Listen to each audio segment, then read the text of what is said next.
Marco, a freelance photographer, ignored the closed for maintenance sign. He wanted raw, unpolished version of the Gaston ancestral home, not the sanitized museum tour. He slipped through a side gate, his camera heavy against his chest. House was a behemoth of wood, stone, dot.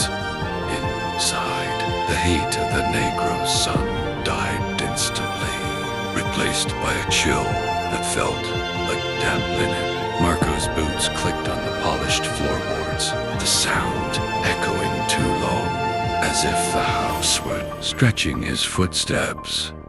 Aimed his lens at the twin grand staircases. In the viewfinder, the wood looked like coiled veins. A woman in a tattered traje de mestiza stood on the landing. She wasn't a ghost of the shimmering white variety. She looked solid, her skin to the color of bruised lilies. She was staring at a spot on the floor where the wax refused to shine.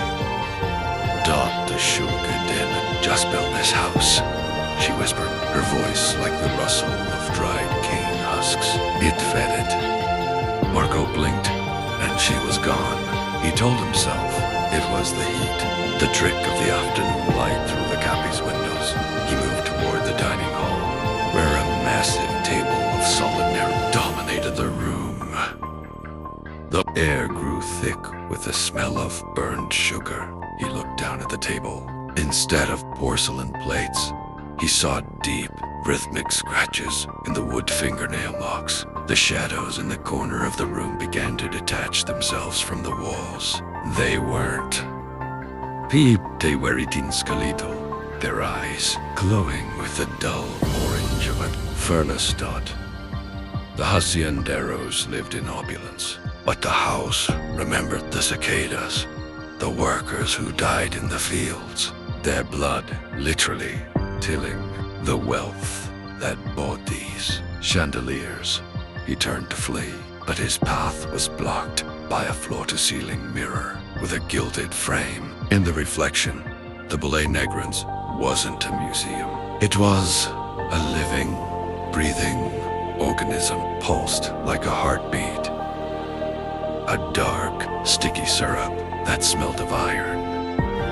He wasn't alone. The woman from the stairs was behind him, her hands resting on his shoulders. Her fingernails were missing, replaced by raw, blackened stumps. You wanted to see the history? She hissed, leaning into his ear. Taste it. She forced his head toward the mirror. The glass didn't feel like a solid surface. It felt like liquid sugar. As his face was pressed into the silver depths, he didn't see his own features. He saw rows upon rows of cane fields stretching into an eternal night, and thousands of hands reaching up from the soil, pulling him in to become part of the foundation. The next morning, the museum caretaker found Marco's camera on the dining room table. There was no sign of a struggle and no sign of the photographer. When the film was later developed, every shot was the same. A close-up of the floorboards, where the grain of the wood perfectly traced the screaming face of a man trapped beneath the polish. In Silé, they say the sugar is sweet, but the houses have a very long memory.